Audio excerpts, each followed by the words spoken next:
right. So, hey, this is Macky. We're back with another episode of the Hidden Threads podcast. We got Victoria. We got to get the camera on her. She's always dancing and happy. So you see why I keep her around. She's just so happy all the time. All the time. All the time. Just all the time. I've seen her angry before. Yeah. It's not good. No, She's like the Incredible Hulk. I just don't ever need to get to that point. She's like the Incredible Hulk a little bit. Let me scoot up here a little bit. Get in the screen. So today, Victoria, what do we got?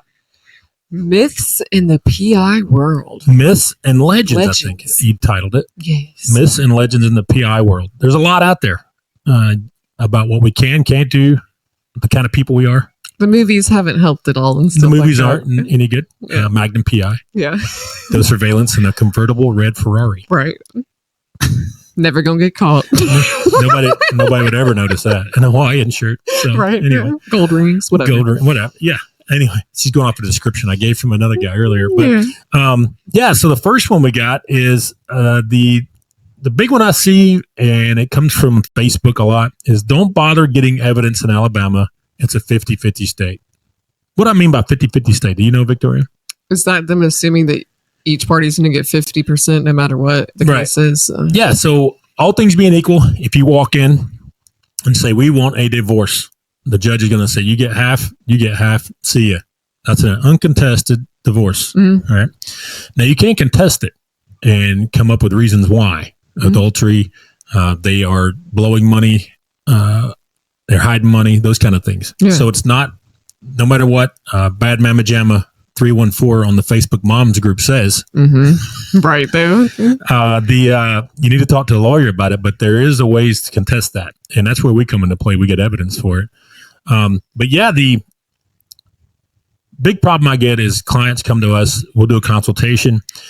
They'll go think about it for a week or so and they'll come back. We'll call them or they'll call us and they'll say, yeah, I decided not to do it because it's a 50-50 state. Where'd you get that information from? From a lawyer? Nope. Facebook Bad Moms group on Facebook. So a group called Bad Moms is where you're getting your advice from, Victoria. What do you think of that? You've seen those groups. I have seen those groups. Let's get our advice from like credited sources.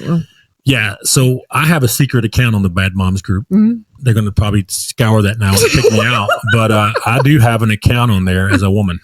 Yeah. I haven't been on there in a while. I just got tired of reading through this stuff. But there's some crazy advice goes on out there. This Bad Moms group I have seen where we were investigating a lady and she was supposed to be going to AA, not drinking, all this stuff. And in the Bad Moms group with about 6,000 people in there, she's on there bragging, taking selfies of her drinking wine and look what a Friday night is, and all this. Horrible. This is the group people are taking advice from, Victoria. Yeah, let's not do that. That seems a little silly and not logical.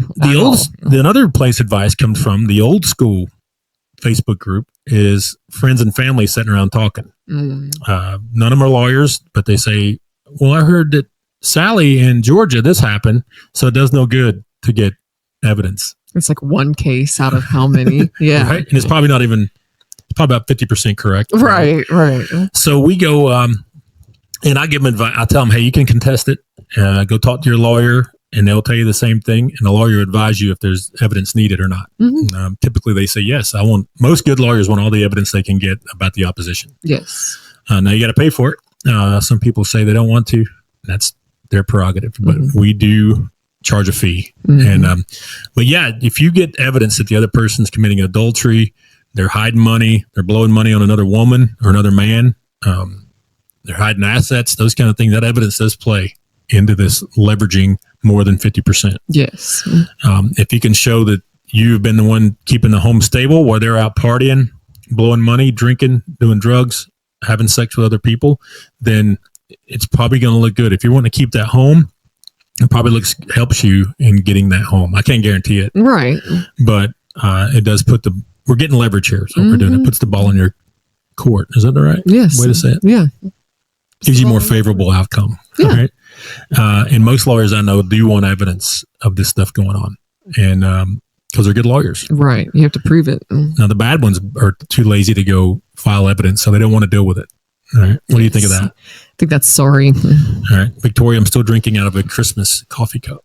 Ew. We're well past Christmas, but I'm going to drink it anyway. Almost the end of January. What are you doing?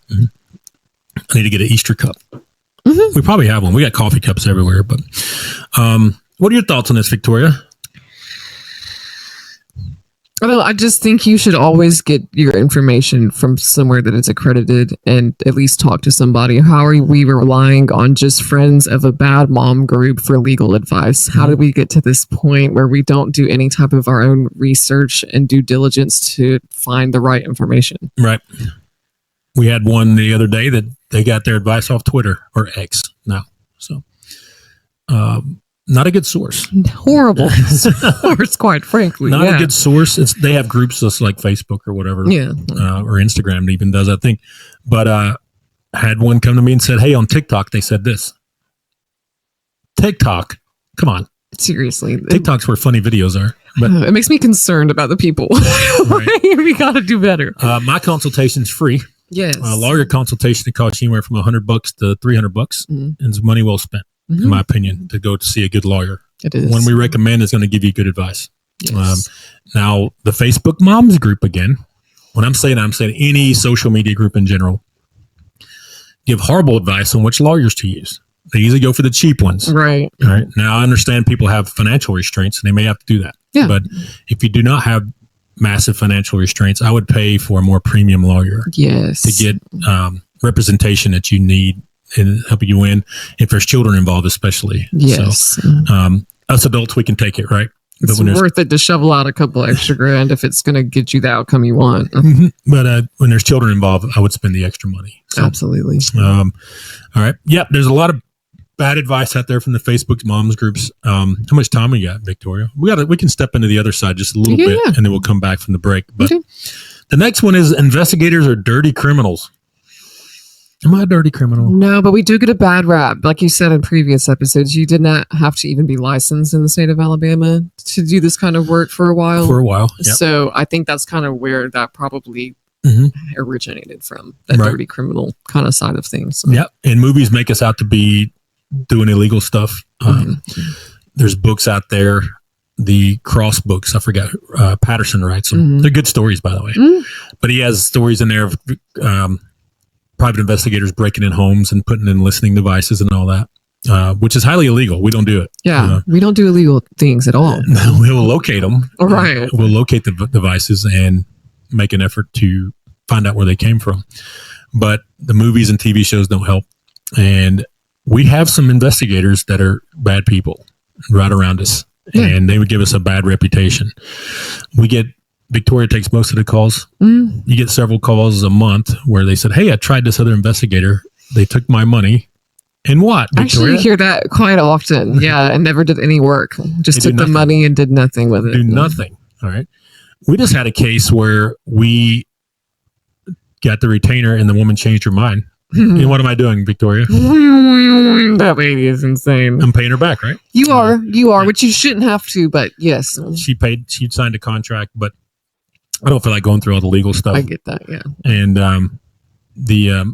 somebody from Jasper's wanting to talk bad today, Victoria. Oh. After this segment, we'll get on the phone. Oh, okay. No, so I control the cameras on my phone, and I keep seeing the phone pop up. So somebody from Jasper, Alabama. Down there at Jasper. That's down there around Birmingham. I'm trying to think if you could be. I don't know. That's down there around Birmingham. But y'all know I had a country accent as well. Oh, yeah. I can go back and forth. Country boy. Where were we, Victoria? We always digress. We do. You were talking about bad investigators. Bad ones. So, yeah, they'll take the money and they'll never do anything. We got the one in South Alabama that did that for years, and he's in jail now. So good. But he takes it and does nothing. Now we get some cases where we don't get the outcome that the client wanted, where they assumed something was happening. We go out, do all of our surveillance, due diligence, and nothing's happening. And they get mad at us about it. I can't help it. I know they're going through a terrible time. I'll take it. For sure. There are some bad ones out there. We got one nearby us here. He likes to go on other investigators' Googles and leave just 1-star reviews randomly. He does it thousands of times a year. But you go to his website, he talks about how he loves Jesus, he's a Christian, and all this stuff. The board won't do nothing about him. And I understand he doesn't work many cases. He's kind of strange person. Yeah. I've seen his videos. He is a interesting person. I wouldn't give him 10 cents. Yeah. If I would let him mow my grass. I was about to say, like, yeah, don't just talk to someone for 5 minutes and then like hand over your money. I would like ask questions when you're talking to an investigator. What are they actually going to do for you? Detail it out and like do your research on the investigator. People could easily probably find out that you did counter surveillance in the Marines and worked for the State Department. Like you can do your research to pick who you want. Yeah, I would make sure we insist on a contract. Some clients don't want to do one. I'm like, we're going to spell this out before we jump into this with you. Yes. And make sure we spell it out and know what a positive outcome looks like. And Every time we get a client, we send them an intake question list. And one of those questions is, what is your goal for this investigation? Yeah, what is your goal? Yeah. And then we do our best to help you reach that goal. I lost my spot here, Victoria. Okay. Yeah. Hopefully, though, with the new licensing and everything, like I feel like it's getting a little bit better. Yeah. So the new licensing has raised the professionalism in Alabama. We do work in Mississippi too, which has no license requirement. Yeah. There's no license requirement in Wyoming or Idaho either. I noticed that. So I did not know that. we're going to open a branch in the mountains. Yeah. So we can go look at moose Yeah. and elk and stuff while we're working cases. Big boys. So I have been to Wyoming. If you work cases out there, you'd be ready to drive. It's hundreds of miles between little towns. But anyway, it's very beautiful. I wonder if there's a lot of business out there. I don't know. Probably some missing people. Yeah, a lot of places get lost out there. Yeah. But I don't. We may have to explore that. I know that's actually kind of cool. The business light goes on. There's rich people around Jackson. That's where all the celebrities go build mansions. So that might be worth looking into. Ski resorts, hunting, and all that. Yeah. All right. So so we got into some myths and legends. We talked about the 50-50 evidence does no good, and we got into some, which is not true. Investigators are criminals. Yes. My background, I've had top secret clearances. I have a secret clearance now. I have no felonies. My only crime is I get a speeding ticket about once a year. That's so funny. I do. I got a lead foot, Victoria. Yes, you do. I've never had misdemeanors or any of those things. I don't even drink alcohol. There's some investigators in Alabama that like to get hooked on drugs. Wow. And that's a problem when your viability of the evidence they gather. Yeah. Can they remember they got it? Right. So, but yeah, that's some myths we're going to get in part 2 here and what's the next one? That's a longer one. We're going to talk about videoing in public as a privacy violation and vehicle trackers. Nice. Right? And then hacking. We're going to get into that a little bit. So, all right, we'll be back for part 2 in just a second. Peace. Hopefully part 2 is smoother than part 1. Hey, I get a lot of calls from people that say, hey, I looked on Been Verified, Scope Now, Truth Finder, White Pages, all these different sites saying, hey, I found some information on a person, but when I followed up on it, it wasn't accurate. That's because those cheap and free services give you old information. That's the bottom line. We have a service where we give you the same information, but it's real time. You get bankruptcies, divorces, criminal record, if they're a sexual predator, where they live now, current phone numbers, email addresses, usernames, all these things you get in real time. We get this information by using a TLO database that's only available to private investigators, law enforcement, and federal agencies. So if you want real data now and talk to a real investigator now to get information that you need to move forward with your life, please give us a call, 866-910-7499, or you can click the link and fill out your information. That's 866-910-7499, or click the link and fill out your information. We want to help you with real-time data to help you move forward with your life. All right, Victor, we're back for part 2 on myths and legends about PI stuff. We could do this for a while. Yes, we could. But we got some topics we're going to look at today. The next one we're looking at is videoing in public is a privacy violation. It is not. All right. You don't have a reasonable expectation of privacy in public. Victoria's pretty smart on the surveillance part of it. Not really. Well, you just passed the test. Yeah. I just don't have enough experience like you do. Okay. Yeah. So I can video. So here's what gets a lot of people. So if I'm sitting on a public street videoing your house, completely legal. If you open the blinds and I'm videoing from a public street, still legal. I can video inside the home. Now, if I step my foot over on your property line, it's trespassing. Yes. Right? That's the big myth. If you're walking around Walmart, I can video you. You don't have a reasonable expectation of privacy. Mm-hmm. Now, if you're behind a door and let's say we're in Walmart and you're in the changing room, Right. you have a reasonable expectation of privacy. Yes. Does that make sense? Yeah, Okay. absolutely. We've had it come up where the lawyers didn't, but the person we were recording said, this is illegal. No, it's not. Yeah. The one I talked about in another episode where is my first case. That woman tried to say I violated her privacy by recording them in a parking lot. It's not a private parking lot. I did not have to do anything special to get into that parking lot. And I was actually in another parking lot shooting into that one. Right, right. But yeah, a reasonable expectation of privacy. I can record you from a public place or a place where there's no reasonable expectation of privacy with off-the-shelf equipment. Mm-hmm. Off-the-shelf equipment gets brought up in court sometimes. All of our equipment we use, I use a phone, right? And we have video cameras. They are handy cams, but they have a large zoom and they have night vision. All right. You may be thinking, night vision, that's a military grade device, right? Nope. Bought it from Amazon. Yeah. So, it's off the shelf, right? Yeah. It's not anything crazy that you have to be in special forces to have or anything like that. So are the courts more like if you have stuff that's not off the shelf, maybe you can zoom in more than the regular camera could or something like that? Is that the whole point? Yeah. That's the point, that you could zoom in more than you normally would, than a normal civilian could do. Gotcha. Right? Okay. Which is the military grade and the civilian grade have crossed over the years now, which some of the civilian stuff is way better than the military stuff, in my opinion. I've seen them both. Now, the big difference in the military grade is it's more durable. It's hardened, where you can beat it up and throw it around and get it wet and those things, and it doesn't destroy it. Where the cameras we use, if you get them wet, they're going to ruin them. Mm-hmm. Right, so yeah, that makes sense. Yeah. But you can still zoom in. It's got night vision. You can do all kind of crazy stuff with them. Mm-hmm. But it was $1,000 off Amazon. So, or you can get the same one from Best Buy. You can walk in there now. Good deals on Best Buy or the open box. Oh, the returns. Yeah, that does make sense. Sony X33.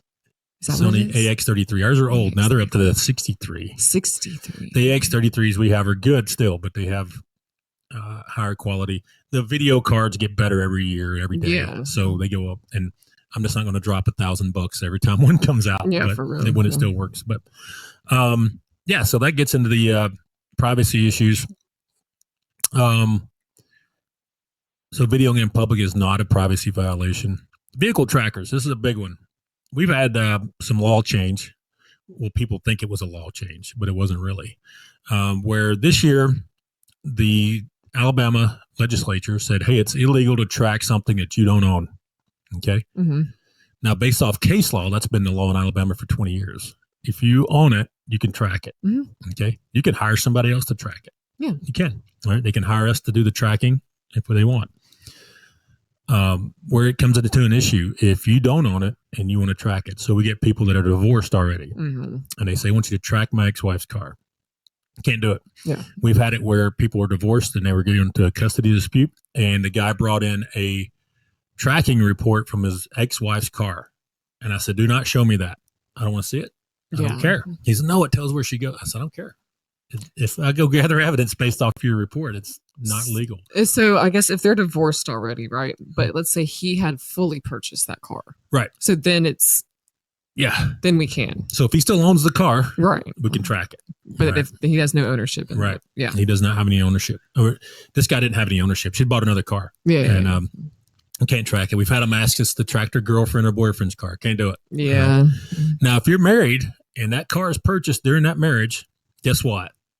It's trackable. It's trackable. Yeah.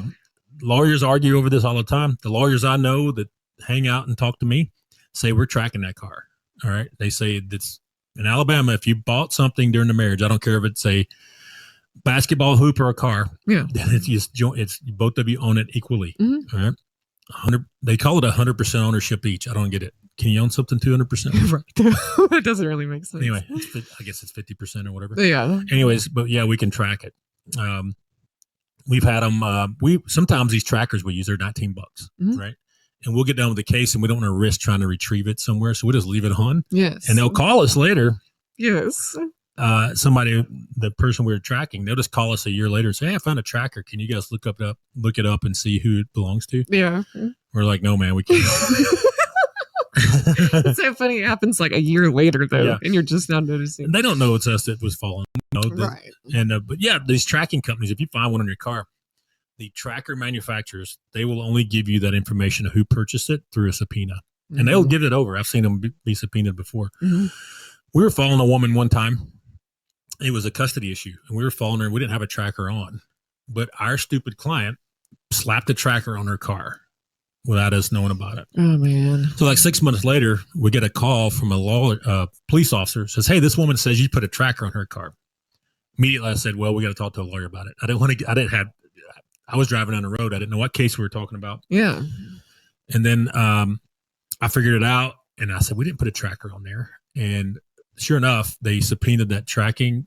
He described the device to me. I'm like, "We don't use those," but the client had bought it and put it on there. So he just ruined his own case. Yes.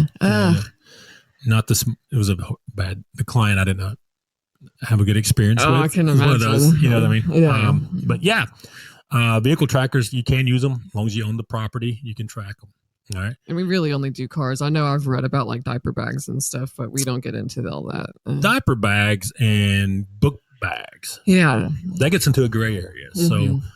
So when your child goes to the care of the other parent, you can know where your kid is and stuff. People do it by phone all the time. Mm-hmm.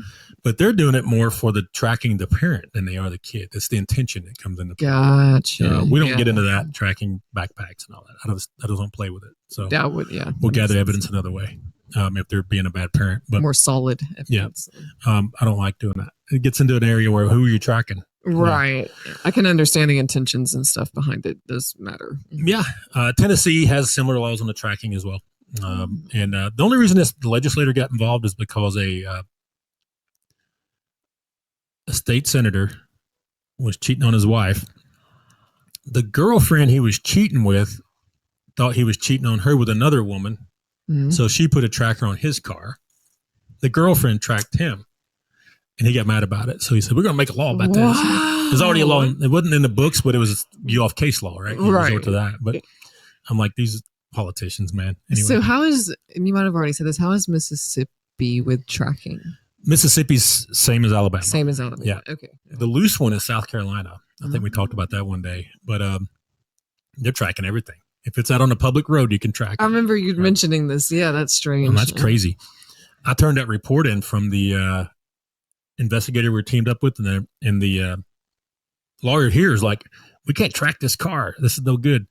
We looked up to the South Carolina law, and it's like, "No, if it's on a public road, you can track it." So she's like, "We're going off South Carolina law." So I was like, "Okay." It was in crazy. South Carolina, so it is. But yeah, the next part is this is a big one we get a lot. Mm-hmm. I need you to hack devices. Yeah, a lot of that. We can't hack anything. All right. Hacking is a federal crime. Yes. Like, depending on the severity, you could get up 10 years in the federal pen for that. I'm sure Macky could hack your stuff, but he would be not able to run his business after. Yeah. So I'm a certified ethical hacker. I've been trained, and I've done it messing around my own devices about hacking iCloud passwords, screens, those kind of things. Mm. I can't just get a random phone and hack it. We get people say, "I got my girlfriend's phone. I want you to hack into it and see what she's doing." Can't do it. Can't. Mm-hmm. It's illegal. Can't do it. People say, "Well, you're not a good investigator." No, I am. I am a good one. A great one, because we don't break the law. I'm not going to prison for some random phone call that came in the day. Yeah, no. And we can't do it. Now, if you have a device and you own it, so say you're married and your wife left and you still have a phone of hers that's under your account. Mm-hmm. That's your property. Yes, we can help you get into it. Yes. All right. But just random people, we can't do it. Yeah. I just ain't going to. So I know a lot of the times I have people that are like one guy last week, he's like, "Well, I'm sitting here with the phone in my hand. It's his girlfriend's phone." And I'm like, we're probably not gonna be able to help. And he's like, "Well, I don't even know the password to it." We're not breaking passcodes either. Like, you have to have your passwords when you want us to do forensics on devices. So there is password cracking software I know how to use, but it can take years. Yeah. Some people say that 6-digit on the iPhone is very difficult to crack with a computer operating 1 million times faster than a human brain. Right. So it can take years. And people don't understand that. They watch TV too much. Yes. CSI Miami or something, and they hooked it in the machine and it got in. We're in. Yeah, a lot of these people think it's really just connecting it to something and we're automatically, we're in. Right? Yeah. The number one phone cracking software is Celebrite. And to get access to that tool, it's about $30,000. It's expensive. And to be able to crack passwords, you have to be law enforcement. And it has to be associated with a homicide, a missing kid, something like that. We just can't do it because you're mad at your girlfriend. Right. So, let's be a little more logical. Yeah. Yeah. Because Celebrite has some, they have some liability there. If you just crack this randomly, they're going to get sued. And then their cost of their software goes up even higher. So, yeah. But yeah, it is a good software, though. Celebrite does a great job. All right. We're just not going to be hacking into Does that answer all the questions, Victoria? devices. Yeah, in digital forensics, I mean, it does get complicated. I know we sit and talk about it a lot, but there's so much that does go into it in different scenarios that we can help with and we can't help with. Right. So. Yeah, the best thing to do is just call us and ask us about it. Yes. And we'll let you know real quick. But yeah, the next episode we're going to get into is why are we doing this podcast? Huh. How about that? As I like it. a podcast talking about podcasting. But Podcast. But that does it for this one. And we'll be back with another episode shortly. Beautiful. Thank you.